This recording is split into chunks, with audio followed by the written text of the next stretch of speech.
Bienvenidos a este especial de France 24. En esta oportunidad hablaremos sobre la caída del autodenominado Estado Islámico. En el 2014, esta organización llegó a tener un territorio del tamaño de Gran Bretaña. Sus fronteras se extendían desde Irak, pasando por Siria y llegando hasta los límites con Turquía. Los ataques de jóvenes radicalizados llegaron a aterrorizar a las ciudades más importantes de Europa. Actualmente ha sido derrotado militarmente en Siria e Irak, pero su fin está lejos de sentenciarse.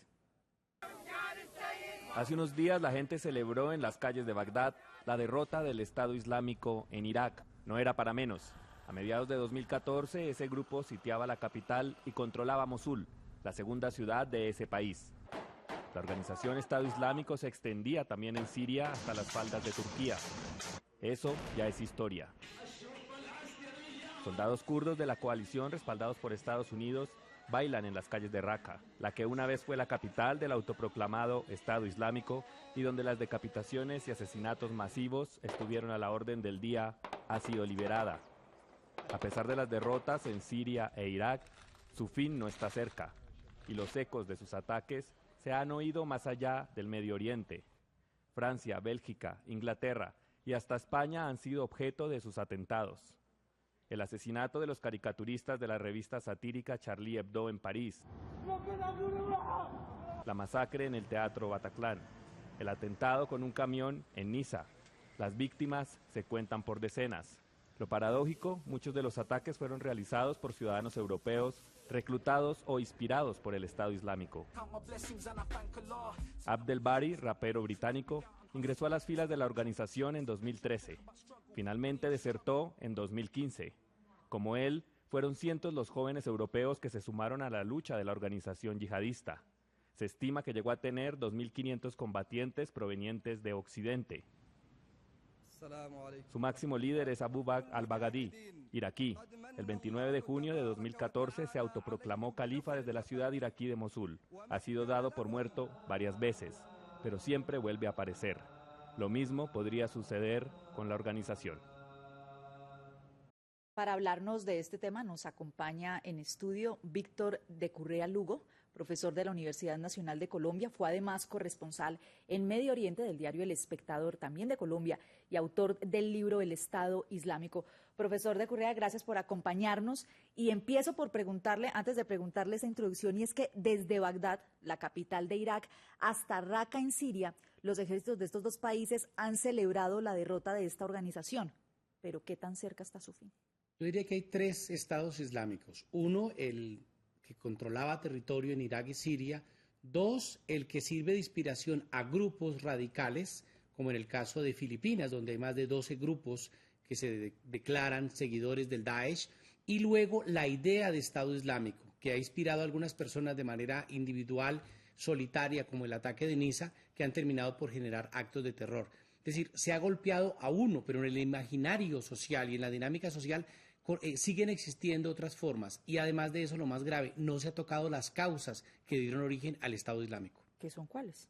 Por ejemplo, la pelea entre suníes y chiíes. Por ejemplo, la gran exclusión de las tribus suníes en el sur de Irak.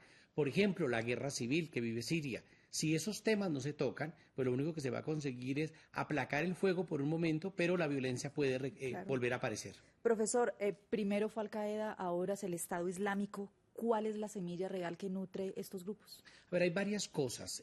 Una de las cosas que yo he encontrado, por ejemplo, hablando con personas que trabajan para prevenir el reclutamiento en Jordania o el Líbano, es la palabra frustración. Es una constante que aparece allí.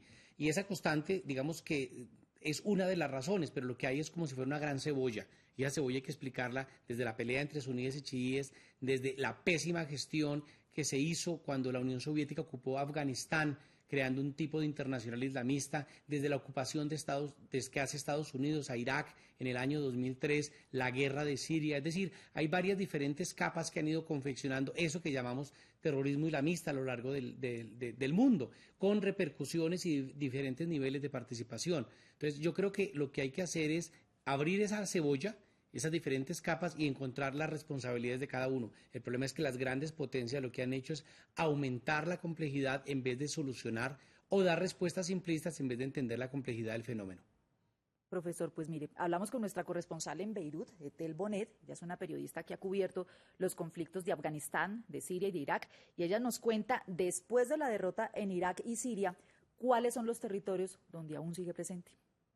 Siria y en Irak realmente están muy vencidos. O sea, como entidad terrorista, no hay que olvidar que se ha convertido en una entidad terrorista internacional, ¿no? Y que sigue teniendo mucha fuerza. Hace apenas unas semanas hemos visto que hubo, bueno, el peor atentado, ¿no?, que ha ocurrido en Egipto, evidentemente ha sido el Estado Islámico, precisamente justo después de haber perdido Mosul, después de haber perdido el Raqqa, después de haber perdido Deir el-Zor, lo que significa que el Estado Islámico todavía tiene fuerza, ¿no? Es ese animal herido que tiene todavía capacidad de reaccionar y sigue teniendo fuerza también en Asia, ¿no? Lo que es la Wilayat de Jorasán, en Afganistán y Pakistán, pues, en África, en el Sahel. Entonces, una organización que sigue teniendo presupuesto y sigue teniendo, sobre todo, combatientes. Bueno, escuchábamos ahí a Tela, nuestra corresponsal. Ella hablaba de esos puntos clave donde sigue. Para usted, ¿cuál es el territorio más fuerte en este momento con presencia? Hay varios. En el caso de Irak y de Siria no hay que desestimar que todavía hacen presencia allí algunas células. En el caso de Sahel, donde está Al-Qaeda del Magreb Islámico, el caso de Nigeria está Boko Haram, en el caso de Somalia está Al-Shabaab. Pero más allá de eso, lo que pasa es que hay un problema grave y es que la salida militar, el abrazo que dan al terrorismo tiene que mirarse en términos de unas causas objetivas y unas causas subjetivas, y esas no se quieren mirar. Al comienzo de este informe, ustedes decían, no son cientos, realmente son miles los europeos que se fueron a pelear al Estado Islámico. ¿Por qué alguien que no es segunda generación? No estoy hablando de Hassam, que vive en las afueras de París, estoy hablando de Philippe, que vive en el distrito primero de París y se va a pelear al Estado Islámico, o de un Edward 100%, si se pudiera decir aquello, inglés, que termina peleando en el Estado Islámico? Y es que tiene que ver con un nivel de frustración y la misma insatisfacción que produce Europa. Claro, este no es el único elemento, pero es uno de los elementos. ¿Por qué las tribus suníes terminan en Irak apoyando al Estado Islámico? Porque han sido perseguidas por el gobierno que colocó Estados Unidos. ¿Por qué en Siria terminan muchos por buscar al Estado Islámico? Porque los opositores moderados fueron abandonados por la comunidad internacional y la única opción que les quedó fue sumarse, porque eran los que tenían armas y munición, a estas milicias radicales que fueron tomando mucho control territorial en el caso de la guerra siria.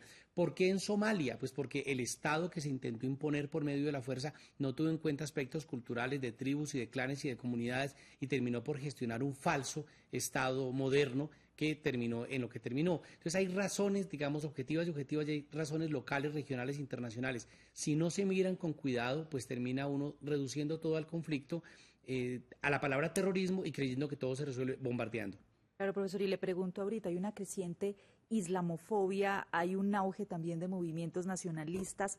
¿Alimenta esto la violencia yihadista? Terriblemente, porque es que hay un islam que es el islam que se predica en las mezquitas, un islam que se puede encontrar en el Corán y en la cotidianidad del mundo árabe. No estoy aquí para calificarlo si es bueno o malo, pero dista mucho del islam que se inventa Occidente. Occidente se inventa un islam sin leer el Corán, sin pisar una mezquita. Entonces inventa el Corán de, hombre, si usted se suicida le dan 70 vírgenes. Y uno pregunta, ¿dónde dice eso en el Corán?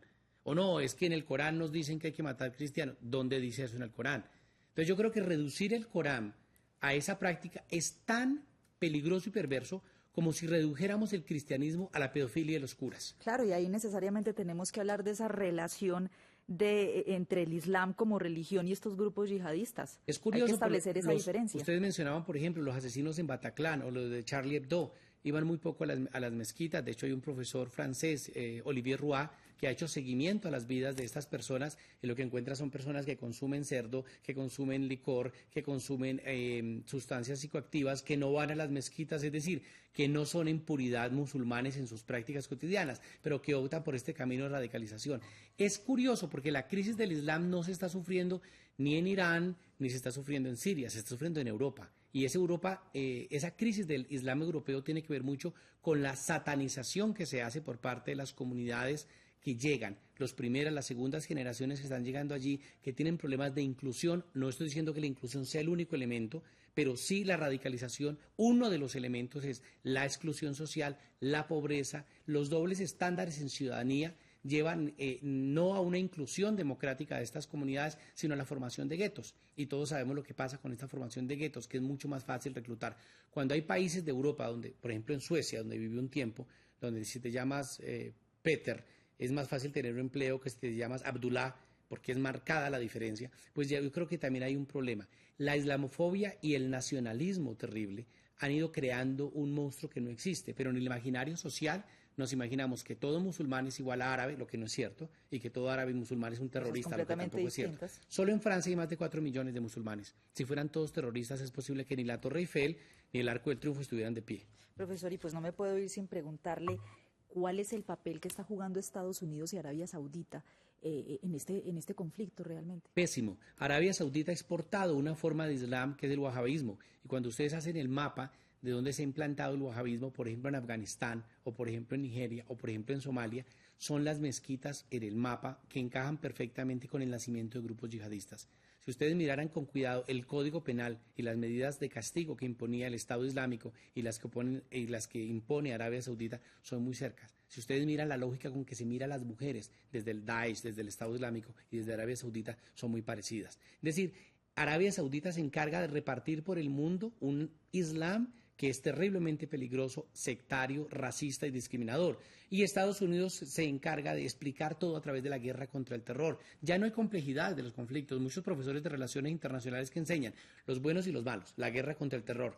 Uno enseña la guerra contra el terror y el otro expande el wahabismo. Se complementan.